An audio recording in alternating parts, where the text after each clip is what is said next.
Hello, hey everyone. For our final topic for today, I think we have learned a lot about production processes, and Vandana has explained also about essential tools for us to make sure games are successful.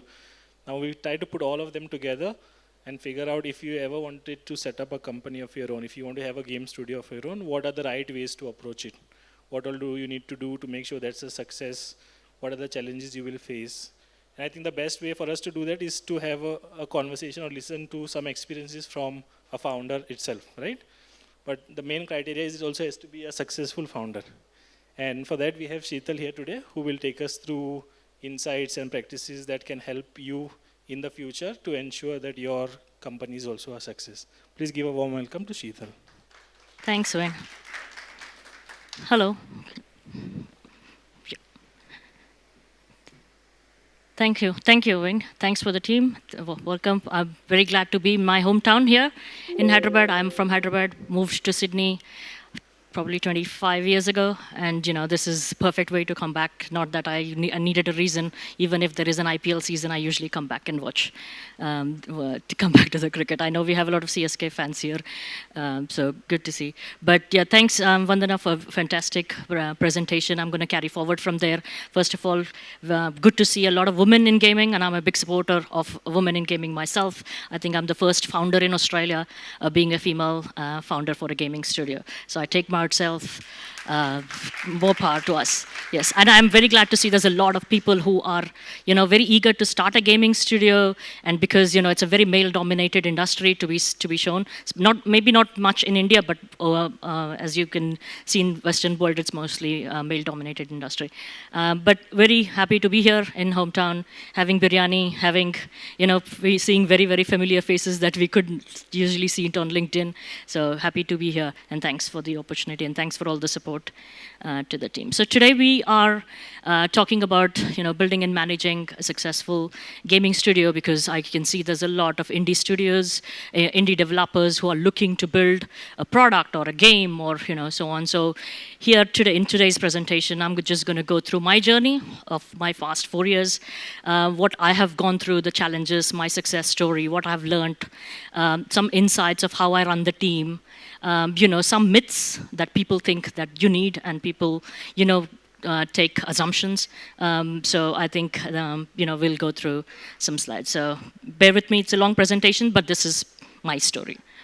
Yeah, so today's agenda, I'm going to go through my introduction, what is the gaming industry looks like, so that we know where we stand, where we are looking at, and what we can expect from future. Starting a gaming studio, again, if indie developers looking to build a gaming studio, we'll go over those things. My studio's insights, best practices, quick recap of all the things that we discuss, and obviously we'll end up with the Q&A. Okay, we'll start with the introduction about myself. I've got over 15 years of experience in mobile advertising. 4 years ago, I did not know anything what the previous slides were all about. I did not know what a GDD was. So it is possible to actually come from another industry and build games, and you can learn stuff. And we'll go over that in my presentation. Key strength is my strength is definitely driving from strategy to execution. How you take a simple idea to actually execute without any hassles is my strength. I have built international teams, traveled around the world, China, Japan, Korea, US, of course. And have generated closed big IOs, have worked with a lot of gaming studios for their user acquisition side and so on. That's where the gaming experience came from. I do believe only and only in data-driven decision making. It's not about who likes it, who doesn't like it, I like it, you don't like it, we'll go ahead. Nah. It's all about what the data says, and we'll go over that more in the details. I am an advisory board member and also a mentor at the STPI here in Hyderabad. So we'll go over that in details after this. So as I said, I was from mobile advertising background, where I was working with gaming studios and looking at their data and giving them strategies and ideas how to scale their campaign. So from there, and now I have my own gaming studio, I have seen what happens before an install takes place and what goes on in development stage, ideation stage, and so on. And to, of course, the user acquisition side, which means I've taken a total 360-degree approach to this whole game building and promotion journey. Yep, as we previously discussed in her slides, one thing is very, very important is you need to love first to celebrate whatever win it is. It is the end of the week. Let's celebrate because it's Friday, because we have the weekend, and you have to celebrate. You have to have some milestones. Okay, if I hit 10K on my game, we're going to do this. So have some milestones that you're always motivated. And I'm a big believer of, celebrating and sharing our wins. And my presentation will also share my wins with you guys so that you can also learn. Coming back to my studio is called Crikey Games. It's very Australian slang for, it's actually gesture for saying wow. That's the way of saying in Australia. It's called Crikey. Based in Sydney, so we specialize in hyper casual, simple hybrid casual games right now. So we'll go over. So here's our core. This is what the studio does. We go over do game development. We do user acquisition, analytics. And now we're building an HTML5 gaming platform, which we will go over in the next few slides. So we'll start with the success story because it's very important for you guys to see, what we have achieved with a team of 4, how we have gone through, and what we have done. So I'm going to go through this in detail of our success story of Phone Case DIY, which was published by Crazy Labs in 2021.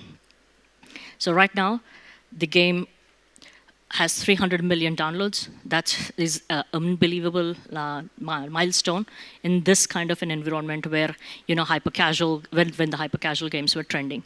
And this started at 2020. And I think there's, I think we'll talk. Okay.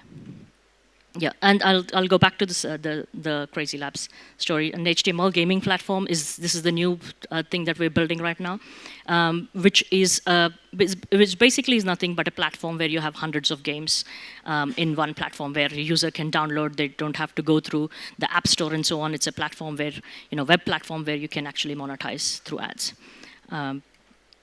And this HTML gaming platform that we're working on right now, as I said, has hundreds of games, and you can start playing instantly. And is an instant game platform. You have weekly tournaments, which we will come through. There is a lot of, and the business model is 100% ad revenue, just as hyper casual games are on the web. Now, coming to the gaming landscape, which we have to go through to see where we are in the market today.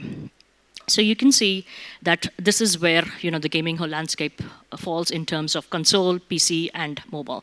And mobile is definitely over 50% of the market, right? And then obviously console and PC are also picking up, especially the PC market. I can see because of the rules and regulations on the mobile, especially App Store and Android. I think the PC games are also picking up, and it's going to be 50% over the next few years. That's a prediction.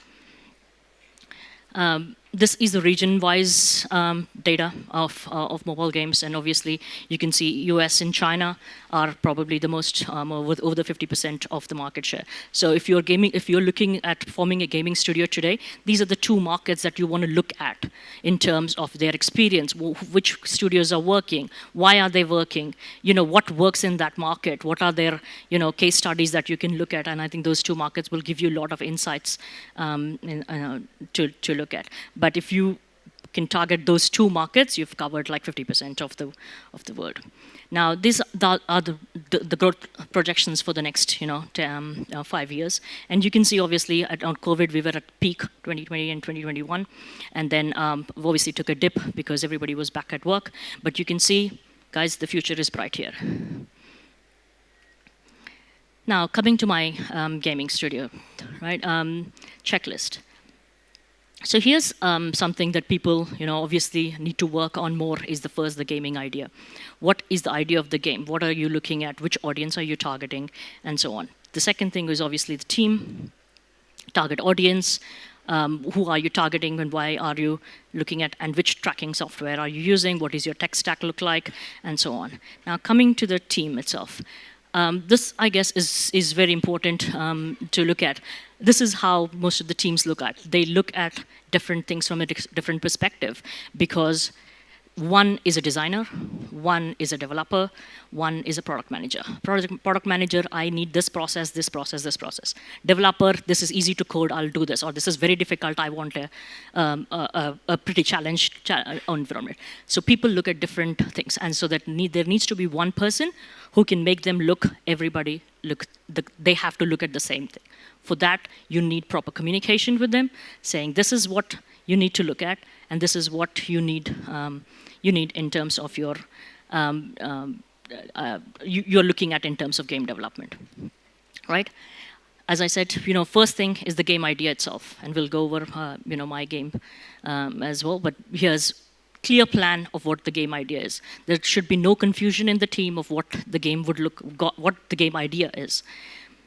Right? Define KPIs. Like I said, week 1, if we cannot complete this, we are not going to week 2, because it needs to be completed in one. So the KPIs, whatever it is, if it's a timeline or if it's a metric that you're looking at, retention, day 1, day 7, any metric that you're looking at, you need to have a clear KPI, and also the timelines.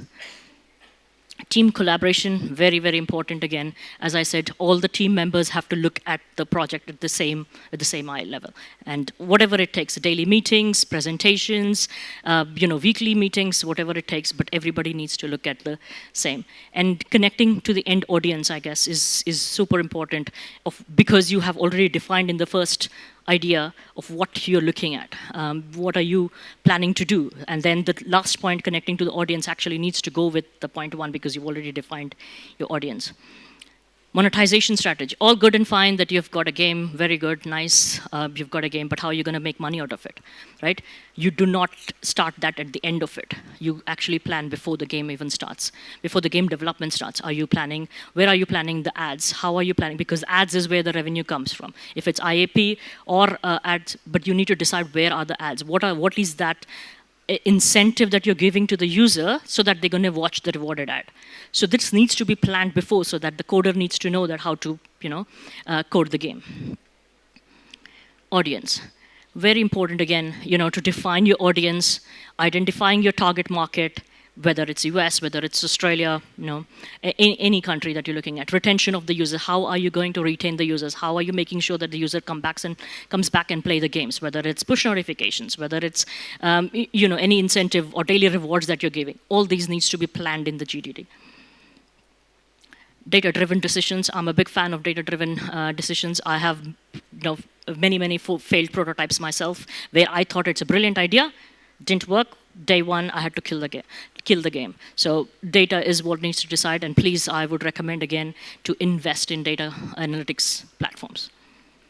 Localization, if needed, as I said, if you're targeting India as a market, let's localize it with Indian characters, Indian feel.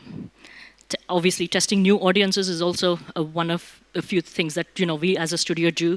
For example, if we are building a car game, we would target a gym membership audience as well, because male audience, cars kind of work. So you always need to keep testing new audiences in the platform. Tracking and analytics.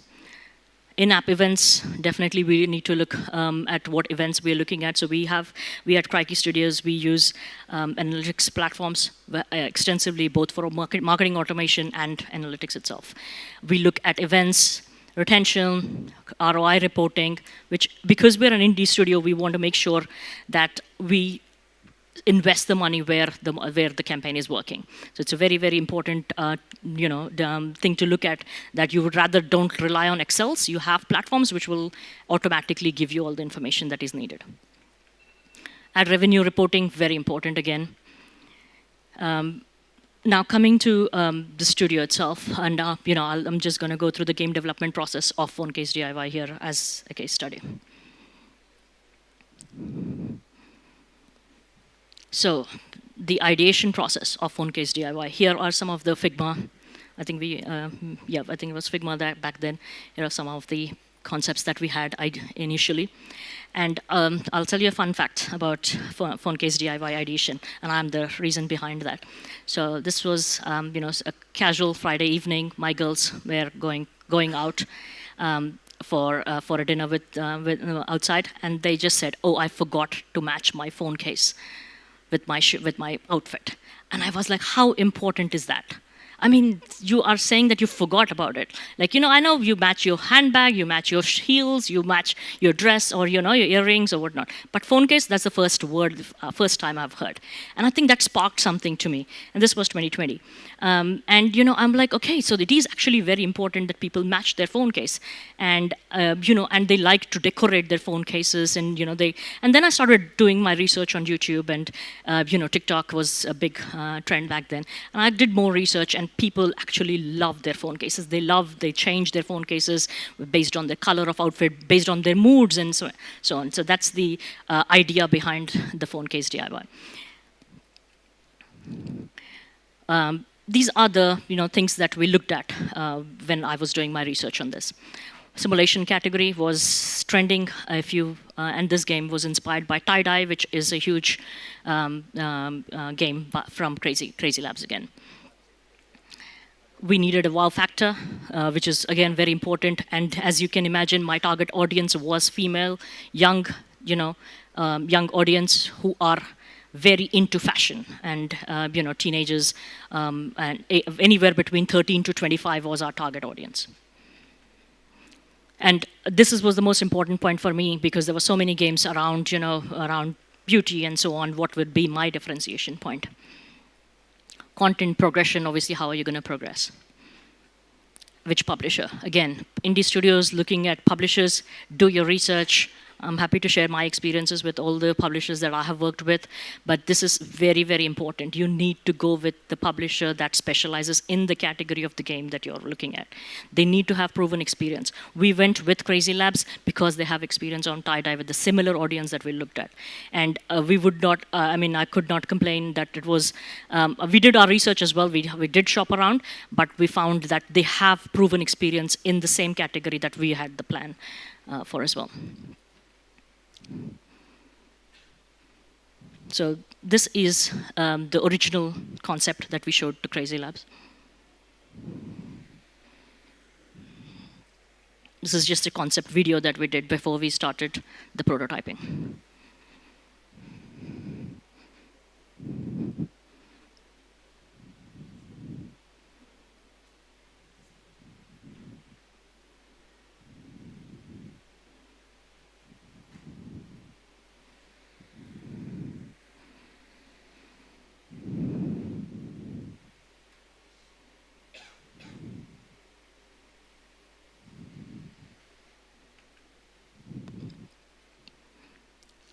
This was the test results, and for the first prototype that we ever tested with Crazy Labs. I think this is one of the best results that we have seen. I think Crazy Labs has seen in terms of the first prototype that we have shipped out to them. And you can clearly see, and these were the days of TikTok, right, which was a huge trend. And I think the differentiation point, which was there in my previous slide, for my game was the DIY concept. When we had the original game, we were like, okay, we're giving, like the tie-dye game, we're giving all the whatever things are needed to the user, let them do whatever they need to do. But my point of differentiation was the DIY concept, which is do it yourself. We are not telling you what to do, you do it yourself. You want pink, you want purple, decide on yourself. We are not going to tell you what you're doing.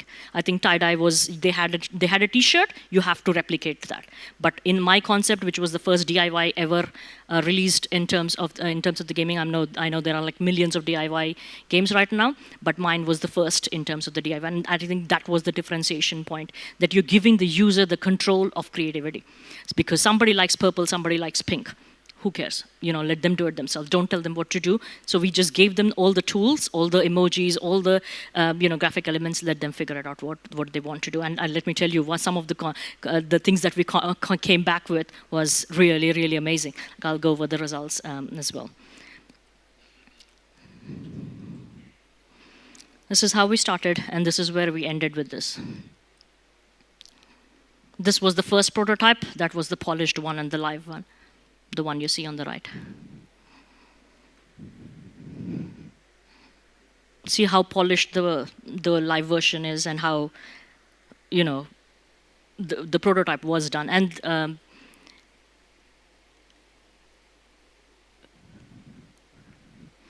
So you don't need to build a polished product first before you have the results. That's what this means. And I'm only, referring to the hyper-casual space. And I'm sure, everything has.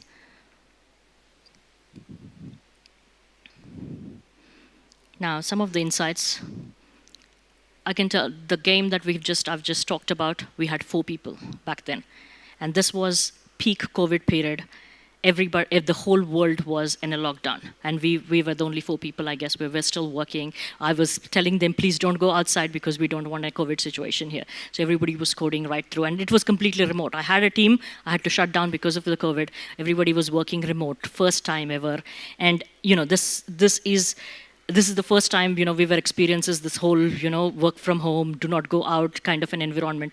But the whole world was, having, and we were building up this team. And let me tell you, there were only 4 people. Again, I want to repeat that. Remote work is okay. We don't need to be in office.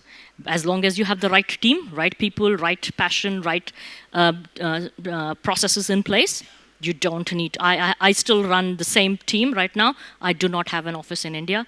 I still work on a remotely basis. And that gives me a lot of flexibility. Okay, I can hire a person from Gurgaon to Chennai. I don't mind where they're based as long as they stick to my criteria of working and making sure things are getting done on time. Follow the trends. I think looking at your competitors, Sensor Tower, what are the top trending games, speak to them, focus groups, just whoever your audience is, female, male, whichever audience, speak to them, what do they like, observe what they're playing. Like if you're going on a train, watch what they're playing. You can make it up because you can't stop thinking, because one thing is the bookish knowledge, but the reality might be something different. Unless you speak to them, you will not know. And I think the quality and the simplicity is very important. Remember, we're dealing with very young audience who wants to get in and out very quickly, especially with TikTok kind of environment. They want to get things done quickly. Don't give them a huge tutorial to say how the game. They know, they figure it out TikTok, so what is this now? So, we want to make sure that they move very quickly and keep it very simple. KPIs for a team, and I think there was a previous question, how do you keep your team motivated? This is what it is. You need to have a bonus plan for your team. You hit this game to the charts, you're going to get this bonus. There is no other incentivization in this world apart from the dollars. Cross-platform games, again, very trendy these days. You need to look at iOS, Android. How do you port it to web games? Have multiple sources of revenue. Celebrating small wins, of course. We did not know on day one that simple prototype, simple idea that on a passing by could turn into 300 million downloads game today. But I think we celebrated every small step. The first day when we went live, I still remember where I was. Then they Skyped, yes, your game is live. We didn't even know what was going to happen with that game. We were so happy we celebrated it. And I think that is where you need to keep celebrating. And then the next day when when the game was launched, we were live on #1 game in 56 countries, day 2 of the game. And obviously we already celebrated, so we celebrated again, saying, okay, now we've hit the games. So you need to always make sure that you have some celebration points, because first it motivates the team, and 2, you have a sense of achievement feeling, saying, okay, you've done something which nobody. And in 56 countries, #1 game is not something that a team of 4 has seen. So I think that was a. Again, don't stop learning. I think this is something that even today, this is the reason why I mentor a lot of startups, because I love hearing from their passion, what are they working on, what is the reason behind their concept, who are they targeting, and I think I learn a lot from the startups that I mentor, because it keeps you first on the ground saying, okay, what's working, and also fresh ideas. And I learn a lot. I think they think that I actually teach them, but I think I actually learn a lot from them. Here are some of the best practices of the studio.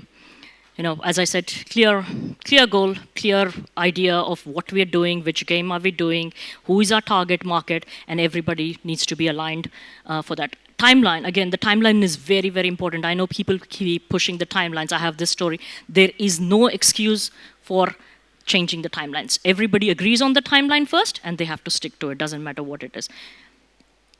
And budgeting every project. And we run a lot of gaming projects. and everything needs to be budgeted because we are an indie studio. We want to make sure that every single cent is paid. We do not want to make sure that after spending hundreds and thousands of dollars, we don't want to be seeing that it didn't work.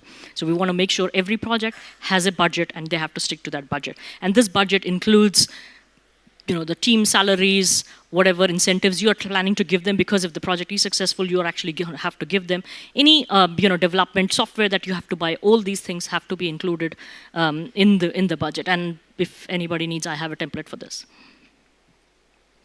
Build fast. I think this is very, very important for, especially indie studios especially the developers, I have to say, they get attached to the product saying, okay, this is my baby, I'm going to make it happen, doesn't matter what. No.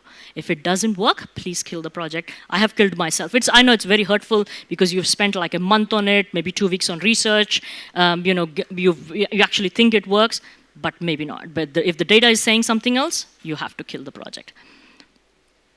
The failed prototypes are actually, not actually a failure. I would say definitely there is something, like you can imagine, like the publishers, right? They test so many prototypes. Do you think, and they fail, like not all of them are published, but every single one that they have tested, I'm sure they are making notes saying, this worked on this worked on this worked on this, and then all three will make one new game. And that is the success technique for this. So the failed prototypes are actually your learning techniques for some of the brighter things that you can look at. And I can tell you 10 failed prototypes is equal to one successful game. Creating multiple sources of revenue. And I follow this even today, as I said, though we have a mobile game, it's a very successful mobile game, we are now looking at HTML5 game development. We still do a lot on other sources of revenue, so that even the publishing, like we are also publishing, we're looking at publishing a new game with another publisher. So you keep multiple sources of income so that you don't feel the strain that everything I have to do myself. I'm doing self-publishing, I'm doing HTML5, I'm doing publishing games with other games, so that you create different projects. Maybe 2 will fail, but 1 will be a hit, and that will be your revenue for this. If you put all your money in and effort in one project, and it doesn't work, you're going to have problems. So you have to create multiple sources of revenue. Using AI on automation, especially in gaming. And I can tell you these things are very, very important. If you're looking at AI in thing, I think the first thing that you'll be looking at is creatives. If you can come up with creatives using AI, whether it's screenshots, app icons, creatives for the games, anything that you can do using AI, you can do it in 5 minutes instead of half a day sitting with a graphic designer coming up with app icon. I think we spent like 5 minutes on a couple of AI thing, and you can produce 10 app icons, and you can select this one is not, this one is working, and you can do A/B testing as well. So there's multiple reasons why you should be using AI in the gaming studio right now. And creatives are, of course, one of the biggest things that you should be looking at. Exploring new markets, again, it should be a part of your strategy. You're looking at US, it's good, but Indonesia, Brazil, Russia, these are big markets. So focus on exploring new markets as well. You don't have to stick to just create a game only for India or create a game only for US. There are multiple markets. Do your research where it works. Networking. Networking is a perfect example of why everybody's here, I guess, and it's very good to see that there's so many familiar faces.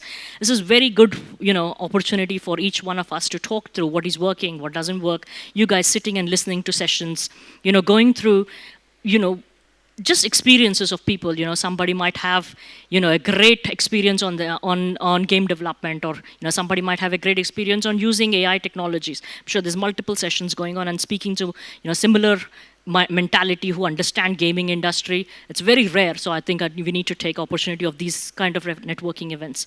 It's very important. Work-life balance, very important again. Take your time off, and don't stop thinking about games. That doesn't mean that, but you need to take some time off. Don't drain yourself. Don't kill yourself under work, because at the end of the day, you need a fresh mind when you go back to work on Monday to Monday. My thing is I work every 2 hours. Every 2 hours, I take a 20-minute break. Whatever you do, you go for a walk, you talk to your mom, you talk to your dad. Whatever you do, take a 20-minute break, and you have the next 2 hours again back on thing. And next 2 hours, you don't have to focus on anything that doesn't need attention.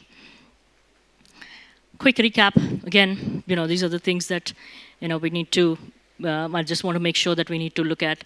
Again, a lot of people do that. Like they need to go, okay, first we'll do the strategy, we'll do the game later.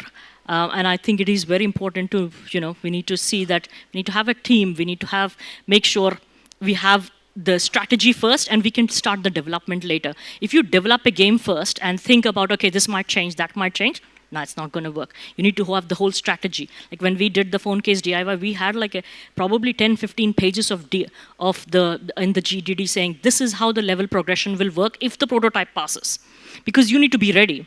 You need to have it was not a one-pager GDD saying, okay, I'm going to do a DIY phone case. No, it was a 10-page DIY document which said, okay, this is how the retention is going to work. If we are going to decorate the game with this, we are going to have, once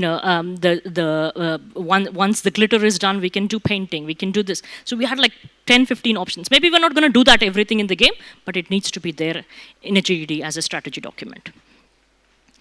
Right team, again, very, very important. Make sure you have the right experience in the team, because not everybody has experience in, if you're doing a simulation category, it is very different to a puzzle game.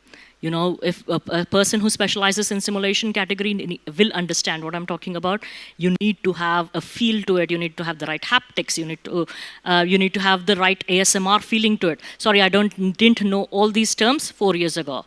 I swear on it. I did not know what a GDD was 4 years ago. So I learned all these terms, the haptics, the development part, the GDD, everything in the last 4 years. So it is doable, and we can all learn from this.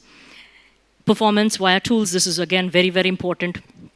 A lot of people do not give preference to the creatives. Again, going with a publisher is a different story because they'll take care of the creatives. But if you're doing self-publishing, you're testing the game yourself, make sure the creatives, because that is the first point of contact with the user. They need to click on it to come to your game. Forget about what happens in the game. They need to see the creative first, understand what it's all about. It needs to be catchy. It needs to have a proper call to action. Database-driven marketing again. This is something that a lot of studios ignore, saying, okay, we're going to do this in Excel. No, it doesn't. We have Firebase. Why do we need this? No, Firebase is not enough to get a game out there, especially if you want to scale it in the right way. Firebase is a tool for notifications and other things, but you need proper, like a mobile measurement platforms, proper analytics tools. I'm happy to talk about that if anybody is interested of, learning more about mobile measurement platforms and other analytics tools that are out there in the market. Mistakes. I think this is very, common. I'm sure, a lot of people will connect with this. They first do the game and then they decide, okay, if the game passes the prototype, I'll work on the strategy later. And I think that is something that, is, you need to have a plan first, because you need to know what the game would look like once it passes the prototype or once the stats are looking good if you're doing a self-publishing. Target audience research, again, very important. Where are you going to promote the game?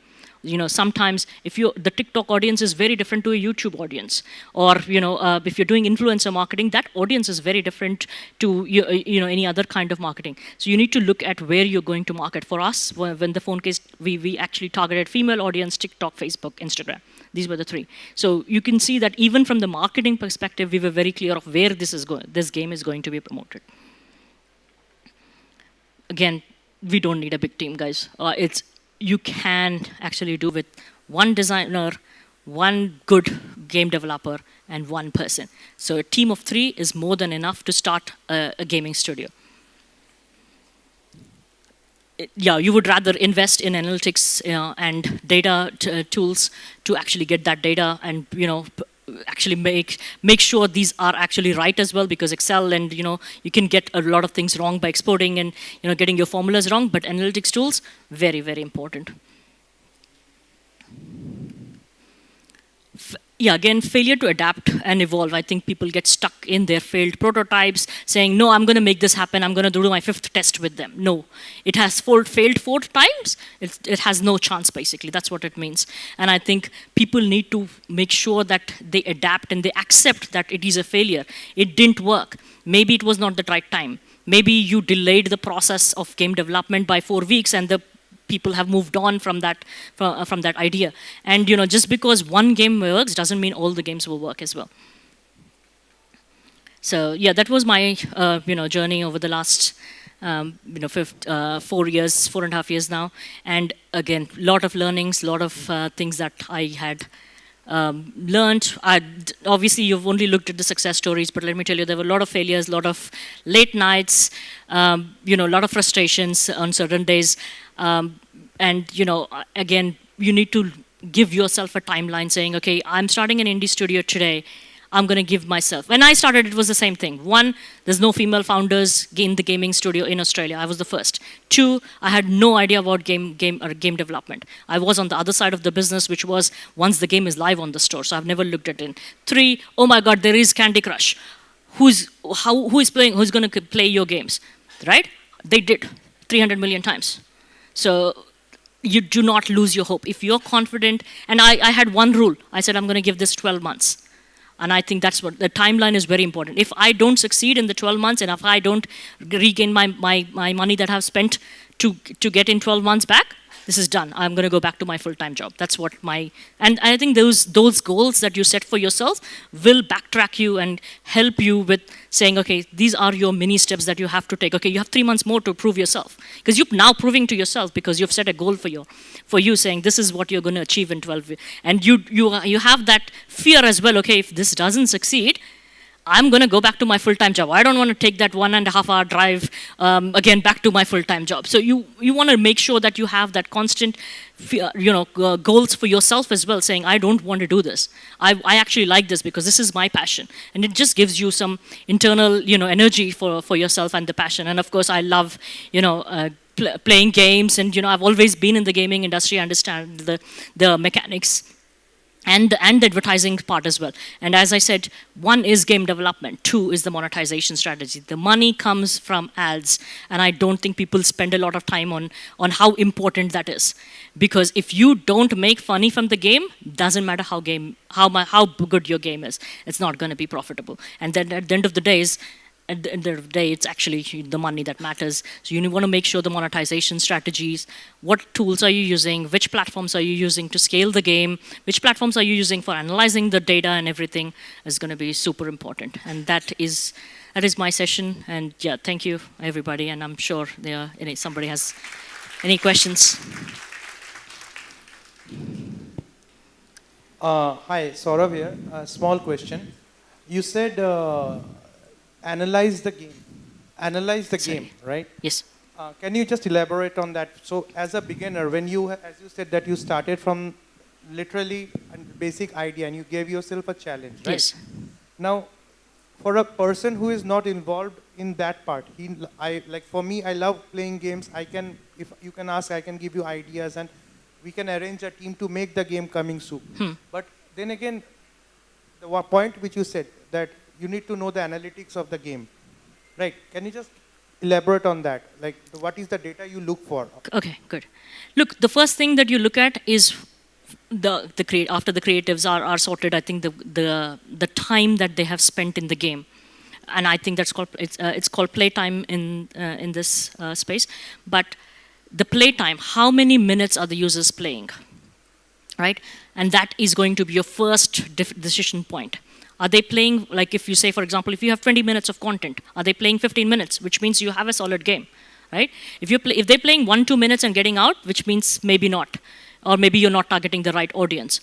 And you have to get everything right. So for example, if you're showing a phone case DIY to a teenager who is a boy, maybe not. But if you're targeting a female audience on TikTok, which is what you have planned for, you need to have the right metrics. Then if your playtime is wrong, then you're not in the right spot. So that's the first, thing that you'd be looking at, which is playtime. Two is the retention. Retention day one is one of the super important, metric to look at. Why are they coming back? And obviously you need to have content for that as well. If they're coming back, yes, that is a good strategy good point to look at. So playtime, retention are one of the two basic metrics that you would be looking at. Hi Sheetal, Thank you. Crikey. I'm coming from Praya Interactive, and we're working on a game called 1000 Heads. Right now we're talking to publishers, we're trying to get that outreach done, and I feel that's the one part of the presentation where we could appreciate some information and tips. How was your journey, and do you have a list of do's and don'ts for us? working with the publisher? Basically trying to figure out what's the right one, and when you do choose them, what are the things that are green flags and red flags, so to speak. Perfect. Remember, a publisher is running a business, so you need to be very careful working with publishers, not to demean them. Obviously, Crikey was one of the best publishers, and I've worked with them for many years, so that helped. But at the end of the day, they're running a business, and they will take care of themselves. One is you need to do research. Who are the competitors in the market? How many publishers are you looking at? And as I said, you need to look at their success story. Have they done this before? Like they are asking you, saying, okay, show me a prototype, I'll run a test. You're going to tell them, saying, okay, have you done this before? Have you done a simulation game before, which was successful? Or in your category, you can say, okay, have you done it before? And show me the metrics, and two is get the expectations. What can I expect? If you're negotiating a deal, get the contract from them. Make sure you negotiate on the revenue share. They're very flexible. Because remember, I think it's the front seat versus back seat. Who is in the front seat?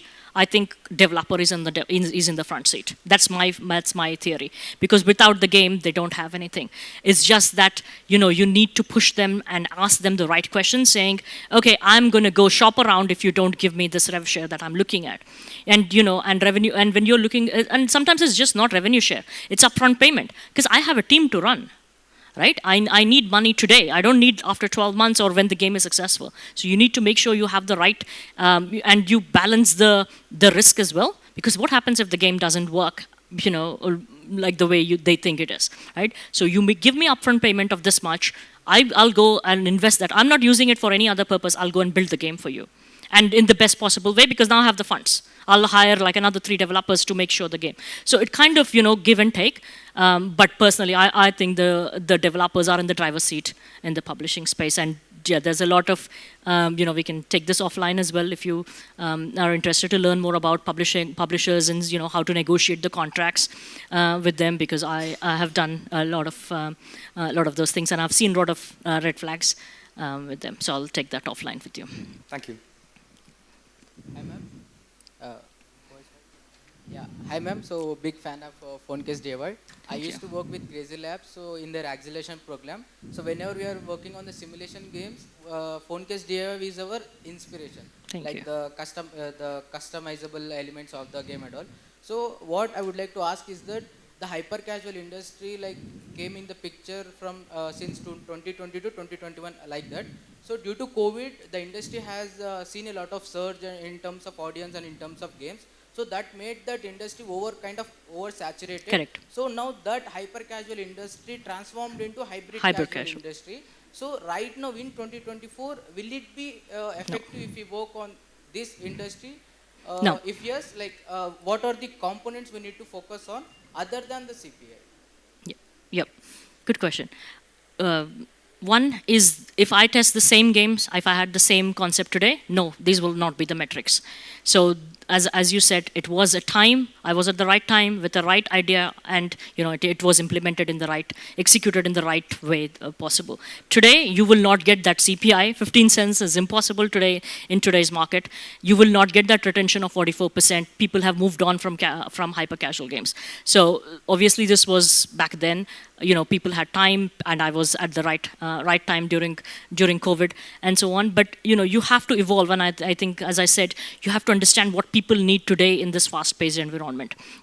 Take Voodoo, for example. They've shut down their whole, almost their hyper-casual business to more becoming like casual games, which means people like to play casual games, long-term games more than what we are. Even we are looking at, more other categories right now apart from hyper-casual, so that we can have long-term, we're looking at playtime and retention more than what the CPI should be. Because CPI obviously is getting expensive as well because of the lack of IDFAs and, data that used to have back then. This was pre-COVID days, right? So pre-IDFA rules. But, we need to look at not only the importance of the game itself, you need to look at what the users want now. Just because you have an idea doesn't mean the users are also need that. And I think that it needs a lot of research. What are the trending? Why are they looking at this? Say for example, I think the basic thing in terms of your ideas would be a YouTube video. Why are the people, like this video has 5 million views?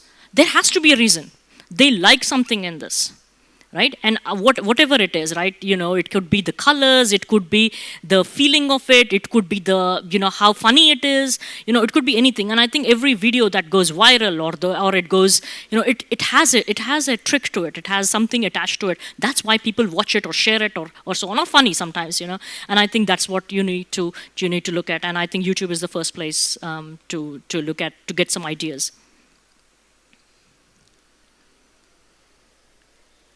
Any other questions?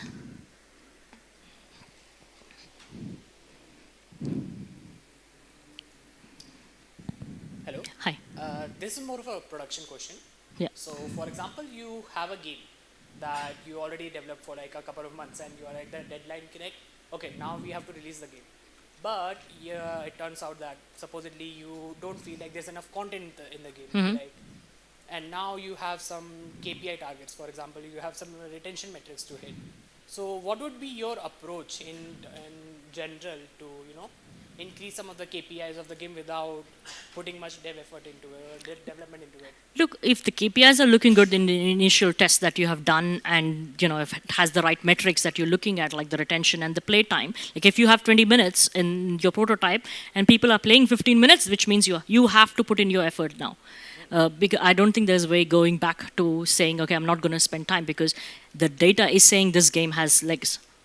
Right? So you actually go and invest time on it and actually make the game from a prototype to a game. So you would not let it go if the stats are looking good. If the if the stats are saying the retention is good, playtime is good, people are liking it, people are clicking on it, people are enjoying the game, I would go and build the game.